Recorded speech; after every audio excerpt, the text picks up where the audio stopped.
सबसे पहले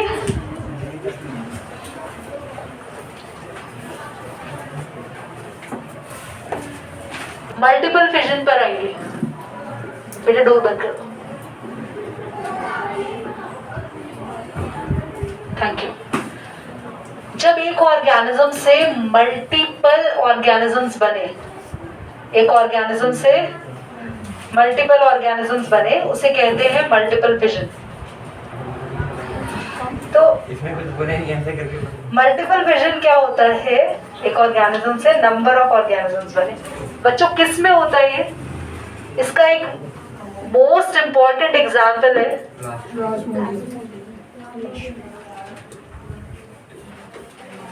जो कि कॉज करता है मलेरिया।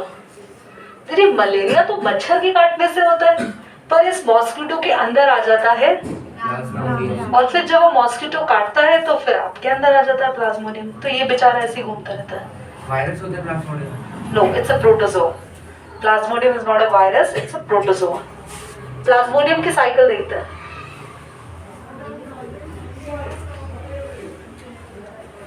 यहाँ पर मैंने काफी बड़ी न्यूक्लियस किसी रीजन से बनाई है। This is the cell. होता क्या है, नंबर ऑफ न्यूक्लियस बन जाती है बच्चों।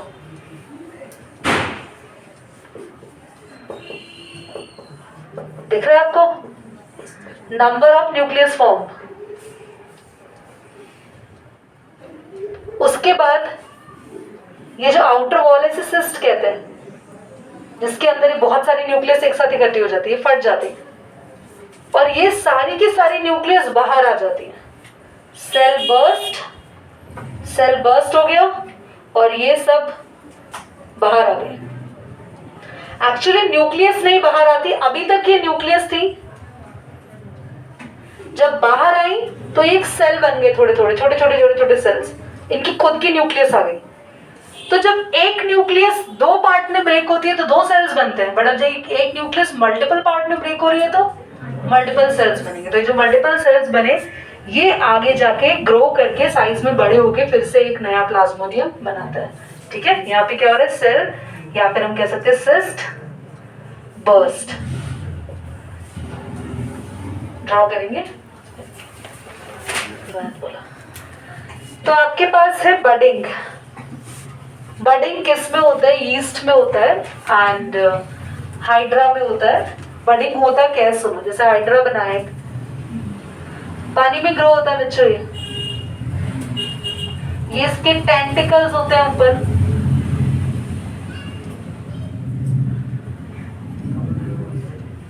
सेंस करता है इससे। पानी में होता है अंडर वाटर। क्या होता है, इसकी बॉडी पे ऐसे छोटी सी एक बल्ब जैसा स्ट्रक्चर निकलता है बाहर, थोड़ा सा बड़ा होता है। इसको बोलते हैं बट ये थोड़ा सा ग्रो होता है,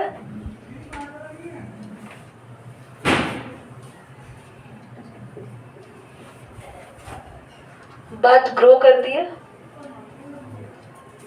एंड कुछ टाइम के बाद it detaches from the main body.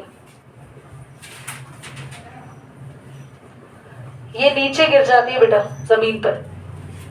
And when it detaches, मैंने यहां पे बनाते हैं, इट ग्रो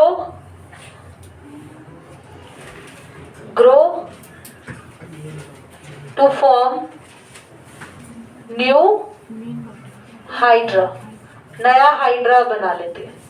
ठीक है, समझ में आ गया? ऐसे यीस्ट है, यीस्ट में तो चेन्स बन जाती है, जैसे इस तरीके से होता है यीस्ट। तो ये क्या करता है, ये यीस्ट है यहाँ पे।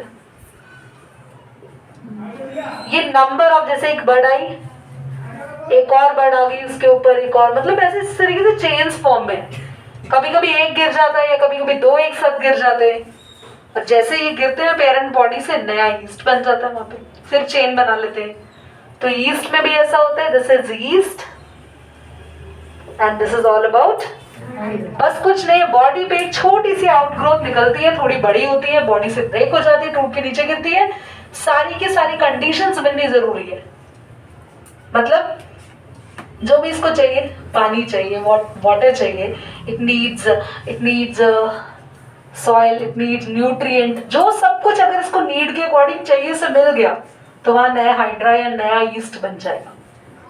एग्जाम्पल जैसे कि आपके घर में चना है, ग्राम टेबल पे रखा है, कोई प्लांट ग्रो नहीं होगा उससे। वही चने को आप पानी में, सॉइल में डाल दें, then it grows like a plant because it needs the condition now. Sunlight भी चाहिए होती है।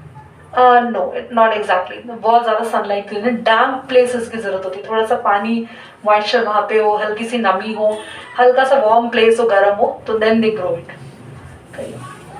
स्पोर फॉर्मेशन कराएंगे पूरे बच्चों। आपकी फेवरेट चीज ब्रेड,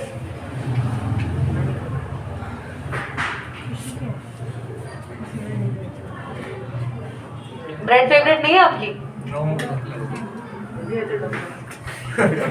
जो भी है ब्रेड है। ढोकला नहीं होता। हाँ, आप अपनी अकॉर्डिंगली डिशेस को सेट कर सकते हैं। दी के तो भूख लगी थी। And I just love to eat bread. मुझे ब्रेड्स खाने पसंद है। तो so bread is going to be having sometime a green layer on its surface when we just noticed it is going to be unused from long time. बहुत लंबे समय से bread use नहीं हुआ और ब्रेड को हल्का सा आपने ऐसी जगह रखा जहाँ डैम्प प्लेस था, हल्की नमी थी, गीला था वहां पे। You will notice sometime you will see the green covering, green kind of cottonish layer on the bread. Or forgot everything, when your summer vacations get started and you forgot to bring out your lunch from the bag, and after the vacation you found your lunch in the bag and just open it and you found a lot of green color coating is there on the chapati. It happens? Yes. Sometimes? Okay. So it's your choice, आप bag से lunch को निकालते हैं नहीं निकालते, but हाँ काफी बच्चों के साथ ऐसा हुआ होगा, ठीक है। सो आप बेटा बैग से लंच के अलावा बाकी सारी चीजें बैग में रहती है, लंच तो लंच निकालते हैं बस, बाकी सारी चीजों को भी निकाले तो आज पोजीशन शायद अपग्रेड करेंगे। तो लंच बॉक्स में क्या ऐसा हुआ, व्हाट हैपेंस, हमारे आसपास बहुत सारे फंगस के स्पोर्स घूमते रहते हैं, अभी भी है। ये लंच बॉक्स में भी थे। हाँ, लंच बॉक्स भी एयर के कांटेक्ट में आया था क्योंकि आपने उसे खोल के खाया था, नहीं तो मम्मी ने हवा में तो रखा था उसको। जब मम्मी ने लंच को पैक किया था तो मम्मी ने वैक्यूम थोड़ी किया था रसोई के अंदर, किचन के अंदर। It is all, kitchen is all containing air, natural air, जिसके अंदर स्पोर्स है। तो बच्चों स्पोर्स को बस वो एरिया चाहिए जर्मिनेट होने के लिए। जर्मिनेट का मतलब है स्पोर्स ग्रो कर जाएंगे। बहुत सारे स्पोर्स हैं अभी रूम के अंदर भी दिखाई नहीं दे रहे, बट अगर मैं एक ब्रेड लूं, उसको हल्का सा गीला कर दूं और यहाँ पे टेबल पे छोड़ दूं, 3 से 4 दिन बाद हम उस ब्रेड की सरफेस पे देखेंगे ग्रीन कलर की क्लेयर आ जाएगी, फंगस ग्रो कर जाएगी। और फंगस वहां कैसे आई? रूम में तो कहीं नहीं थी, बिकॉज रूम में थी। Every time the air contain lot of spores, और ये स्पोर्स कहीं भी ग्रो कर सकते हैं बच्चों। अगर आप अपनी बॉडी को भी क्लीन ढंग से नहीं करते तो पैरों की जो उंगलियां होती है उनके बीच में भी फंगल इन्फेक्शन हो सकता है। So you have to clean your body. जो आपके सर पे डैंड्रफ होता है that's a fungal infection. Skin पे most of the time fungal infections ही होते हैं। सब आगे आते हैं। तो ये जो फंगस है उसके अंदर रिप्रोडक्शन कैसे होता है? स्पोर फॉर्मेशन प्लस ब्रेड पे ग्रो होने वाली फंगस को बोलते हैं ब्रेड मोल्ड, और इसका साइंटिफिक नेम होता है बच्चों राइजोपस। हाउ इट ग्रोन्स, ध्यान देंगे। This is a fungus now.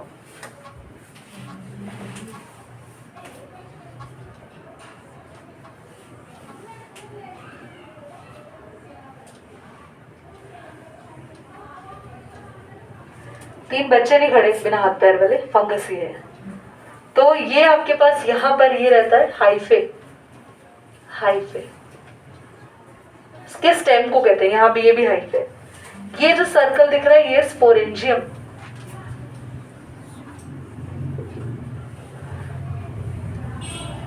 ये आपकी ब्रेड पे दिखेगा, आप माइक्रोस्कोप में देखेंगे तो। और ये स्पोरेंजियम में बहुत सारे स्पोर्स हैं। जहां भी कहीं आसपास अगर कहीं फंगस ग्रो हो रही होगी किसी पेड़ के नीचे या जमीन पर, कहीं कहीं पर भी हो सकती है, तो वहां फंगस में इस तरीके का डायग्राम देखने को मिलेगा माइक्रोस्कोप में। ये स्पोरेंजियम अगर बर्स्ट होता है, फटता है, तो इसमें से बहुत सारे स्पोर्स निकलते हैं बेटा बाहर, और ये स्पोर्स हवा में फैल जाते हैं। और ये स्पोर्स हवा में फैलने के बाद जहां इन्हें जगह मिलती है, कोई भी ऐसी चीज जो स्पॉइल हो रही है, स्पॉइल यानी सड़ रही हो, उस जगह ये स्पोर्स बैठ जाते हैं और अपना पूरा ऐसा सेटअप दोबारा बना लेते हैं। फिर से ही ग्रो होंगे, पहले दो they just grow like stem grow होगा, ऊपर से एक बॉल लाइक स्ट्रक्चर आएगा स्पोरेंजियम, उसमें फिर से क्या भर जाएंगे, फिर से बस्ट होगा, फिर स्पोर्स फैल जाएंगे। And your mushroom that you are eating is also a fungus. That's not a plant. That's fungi. Fine? करेंगे, नोट करेंगे everyone. इसमें क्या होता है, ऑन कर दो। रीजनरेशन में क्या होता है कि एक तो ना बहुत बार बच्चे रीजनरेशन और फ्रेगमेंटेशन में ही कंफ्यूज होते हैं, उनको पता ही नहीं होता कि इन दोनों में बेसिक डिफरेंस क्या है। रीजनरेशन का मतलब है कि हमारे बॉडी के उस पार्ट में कैपेसिटी है कि सेल्स ग्रो होके उस चीज को दोबारा बना लेंगे। अब मैंने लिया एक बच्चा, लेवांशिया आओ, अब इस बच्चे का ऐसे हाथ अगर काट दे, सीधा रखो, सीधा रखो हाथ, यहाँ से तो रीजनरेट होगा, यहाँ से, यहाँ से। अच्छा नेल कट करो, नेल कटर से हो जाएंगे, रीजनरेशन कैपेसिटी है। हेयर कट करें, रीजनरेशन कैपेसिटी है। रीजनरेशन कैपेसिटी का मतलब होता है कि सेल्स रीग्रो करके पूरा वो कंप्लीट चीज बना ले जैसा पहले था। और फ्रेगमेंटेशन अलग है। अब रीजनरेशन लिजार्ड की टेल में होता है, टेल कट जाती है, लिजार्ड का कोई और पार्ट काटोगे ना वो रीजनरेट नहीं होगा, बस टेल होगा, क्योंकि वहां के सेल्स रीग्रो करके दोबारा से टेल बना लेंगे। समझ में आया? रीजनरेशन सेल्स ग्रो के फिर से वो पार्ट डेवलप, उसमें तो डेड सेल्स होते हैं। हाँ, पर दे हैव रीजनरेशन कैपेसिटी, ऐसा क्या उन सेल्स में special? But they can grow. वो उनको ये लाइक गिफ्टेड है कि they can multiply and they can grow. इधर देखो, listen, this is planaria. Planaria के अंदर स्पेशली, प्लेनेरिया में भी होता है बच्चों और हाइड्रा में भी होता है। इन दोनों के अंदर तो इस तरीके की ताकत है कि पूरी बॉडी को कितने भी टुकड़ों में बांट दो, कितने भी पीसेस कर दो। काश ऐसा होता कि पीसेस जुड़ जाते, तो कितने भी पीसेस कर दो,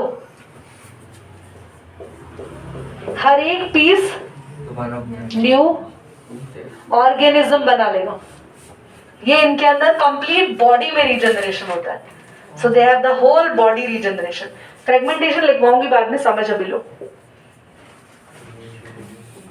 फ्रेगमेंटेशन अलग है, दिस इज डिफरेंट। इसमें क्या होता है कि ऑर्गेनिज्म को कितने भी सेक्शन में बांटो। ये एक मैंने ऑर्गेनिज्म लिया, स्पाइरोगायरा कहते हैं। इसके अंदर इस तरीके के पैटर्न्स ही होते हैं। इसको अगर जितने पार्ट्स में कट करोगे, हर एक पार्ट नया ऑर्गेनिज्म बना लेगा। दीदी इसमें और इसमें डिफरेंस क्या है? इसमें फ्रेगमेंटेशन जब मैं आपको पढ़ा रही हूं तो यहां पर मैं वो एग्जांपल्स लूंगी जो कट कर करके पूरी बॉडी बना सकते हैं। पर रीजनरेशन का मतलब होता है वो रीग्रो। जैसे कि मान लो इतना सा पीस भी मैंने कट किया इसका, तो यहां से अपना वो पीस दोबारा बना लेगा, रीग्रो कर लेगा। बात समझ में आ रही है? फ्रेगमेंटेशन अलग है। फ्रेगमेंटेशन का तो मतलब है जैसे ये मार्कर है, अगर मैं इसके पीसेस कर दूं, हर एक पीस नया ऑर्गेनिज्म बनाएगा, पक्का बनाएगा, हर एक पीस बनाएगा। पर रीजनरेशन अलग है। लिजार्ड के केस में पूरी बॉडी कट करके नई बॉडी नहीं बन रही थी, सिर्फ वो टेल डेवलप कर सकती है, और टेल नई लिजार्ड डेवलप नहीं कर सकती। पर फ्रेगमेंटेशन अगर लिजार्ड में होता तो लिजार्ड की टेल भी नई लिजार्ड बना लेती और लिजार्ड भी नई टेल बना लेती। समझे? बेटा एक बार पॉज कर। इन दोनों में मेजर डिफरेंस क्या है? जैसे इसको काटा, ये छोटा सा टुकड़ा पूरा स्पायरोगायरा की तरह बिहेव करेगा, ये अब नया ऑर्गेनिज्म कहलाएगा। It is now new organism, को ग्रो होने की जरूरत भी नहीं है, ये कहेगा मैं एक अपना नया ऑर्गेनिज्म हूं। अगर इसको काटेंगे तो पहले इसे क्या होना पड़ेगा, ग्रो होना पड़ेगा। तुम इतने से हिस्से को नया स्पायरोगायरा नहीं क्योंकि कहते, हर पार्ट इसका बनाएगा नया और हर पार्ट पहले इसके जैसा बनेगा। फिर बनाएगा। हाँ, और इसमें क्या है, काट के रख दो तो हर एक पीस स्पायरोगायरा कहलाएगा, ग्रो होने की जरूरत नहीं है उसको। समझे बात को? वो हर पार्ट ग्रो करेगा इसमें। हाँ, इसमें हर पार्ट ग्रो होके, जैसे ये वाला पार्ट एक नया प्लेनेरिया बना लेगा। तो जी उसमें जैसे श्योर था इसमें 100% बनाएगा प्लेनेरिया। हाँ, इसमें पहले बनेगा, बनेगा 100%। यस, इसमें 100% हर एक पार्ट नया ऑर्गेनिज्म ग्रो करेगा, रीजनरेट करेगा। और इसमें जैसे ही आपने ब्रेक करा उसी वक्त ये चीज आपके लिए पूरी बॉडी स्पायरोगायरा की तरह बिहेव करेगी। ठीक है, टाइम का भी डिफरेंस होता है। Great button. हाँ,